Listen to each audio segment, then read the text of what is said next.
saya Cynthia Latupilisah. Selanjutnya di sini saya akan menjelaskan tentang definisi nifas.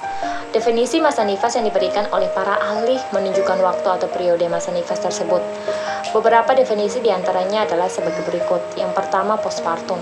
Postpartum adalah waktu yang diperlukan oleh ibu untuk memulihkan alat kandungannya ke keadaan semula dari melahirkan bayi setelah 2 jam pertama persalinan yang berlangsung antara 6 minggu atau 42 hari. Yang kedua, masa nifas atau puerperium adalah masa yang dimulai setelah kelahiran plasenta hingga pulihnya kembali alat-alat reproduksi. Masa ini berlangsung kurang lebih selama 6 minggu. Saya Bigal Tipaniwas. Di sini saya akan menjelaskan tentang tujuan asuhan kebidanan nifas. Yang pertama, membantu ibu dan pasangannya selama masa transisi awal mengasuh anak. Yang kedua, menjaga kesehatan ibu dan bayinya, baik fisik maupun psikologis. Yang ketiga, mencegah dan mendeteksi dini komplikasi pada ibu nifas. Yang keempat, merujuk ke tenaga ahli bila diperlukan. Yang kelima, mendukung dan memperkuat keyakinan diri ibu dan memungkinkan melaksanakan peran sebagai orang tua. Dan yang keenam, memberikan pelayanan KB. Halo, perkenalkan nama saya Iko Mangela. Selanjutnya saya akan membahas tentang analisa kasus dan asuhan kebidanan masa nifas 6 jam postpartum. Kunjungan nifas 1, 6 jam. Tanggal masuk 19 April 2020. Tanggal pengkajian 19 April 2020. Langkah 1, identifikasi data dasar. A. Identitas istri atau suami. Nama Nyonya R dan Tuan H. Umur 35 tahun, dasar suami 38 tahun. Suku Bugis, agama Islam, pendidikan terakhir sang istri SMA dan suami SMP. Pekerjaan istri ibu rumah tangga dan suami nelayan. Alamat Sodohoa, Kendari Barat. Perkenalkan, nama saya Lutfi Oktaviani. Baik, berikutnya B. Data biologis atau fisiologis. Yang pertama, keluhan utama. Ibu mengatakan nyeri pada daerah jalan lahir. Yang kedua, keluhan yang menyertai. Ibu merasakan nyeri pada perut bagian bawah. Yang ketiga, riwayat keluhan utama. A. Mulai timbul setelah proses persalinan tanggal 19 April 2020 pukul 17.30 waktu Indonesia Timur. B. Lokasi keluhan pada daerah perineum. C. Sifat keluhan nyeri ringan. D. Pengaruh keluhan terhadap fungsi tubuh sedikit mengganggu. E. Usaha ibu untuk mengatasi keluhan yaitu dengan berbaring di tempat tidur. Nama saya Putri Faradiba Angelika. Selanjutnya C. Nyeri luka jahitan pada perineum. Data subjek, ibu mengatakan merasa nyeri luka pada daerah perineum. Data objek, kontraksi uterus baik, ekspresi wajah meringis jika kesakitan. Tanda fundus, uteri 2 jari di bawah pusat.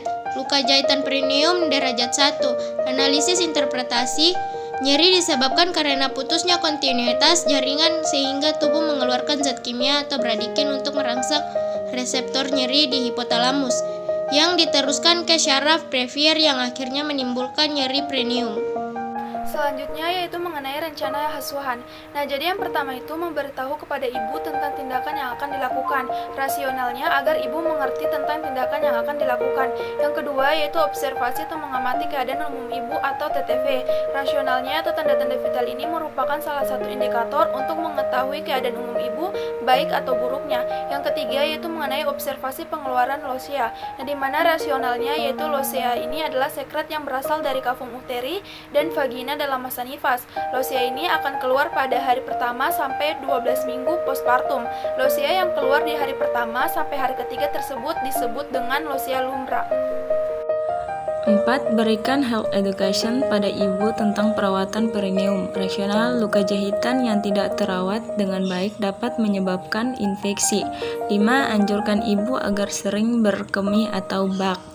Rasional, kandung kemih yang penuh akan menghambat kontraksi uterus. 6. Anjurkan ibu untuk melakukan personal hygiene atau kebersihan diri. Rasional, untuk mencegah masuknya mikroorganisme menyebab infeksi dan memberi rasa nyaman pada ibu. 7. Anjurkan pada ibu untuk memberikan ASI eksklusif pada bayinya. Rasional, dengan menyusui bayinya secara eksklusif dapat memberikan manfaat seperti memberikan gizi. Gizi terbaik untuk bayi, meningkatkan kekebalan tubuh bayi, meningkatkan IQ pada bayi, meningkatkan kasih sayang antara ibu dan bayi. Assalamualaikum warahmatullahi wabarakatuh. Perkenalkan, nama saya Putri Talauhu. Di sini saya akan menjelaskan ajarkan ibu cara menyusui dengan benar. Rasional, teknik menyusui yang benar dapat mencegah terjadinya puting susu lecet.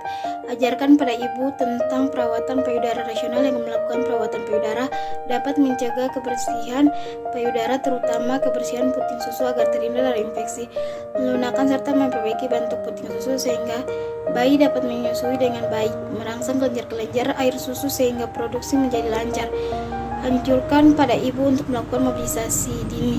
Mobilisasi dapat memperlancar aliran darah ke dalam uterus sehingga interaksi uterus akan baik dan uterus menjadi keras. Perkenalkan, nama saya Novena Rosadi Rahadat.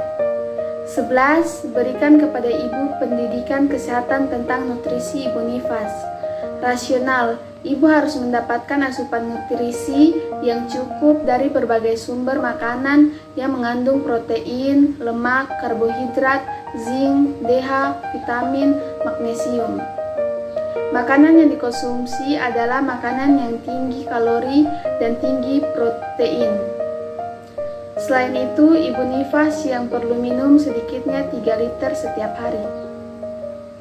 12. Berikan vitamin A2 tablet diminum 1 kali 1 tablet sehari dengan menggunakan air putih agar bayi mendapatkan vitamin A, dan tablet penambah darah Sangabion 40 butir diminum 1 kali 1 tablet sehari setelah makan dengan air putih untuk mencegah anemia pada ibu.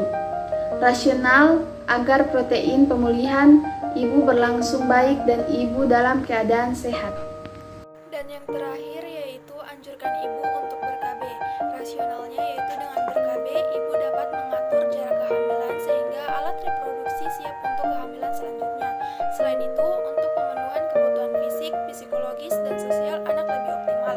Dan yang terakhir yaitu lakukan pendokumentasian, di mana rasionalnya sebagai suatu pertanggungjawaban atas tindakan yang telah diberikan kepada pasien. Jadi itulah materi yang kami bawakan, semoga dapat bermanfaat buat kita semua.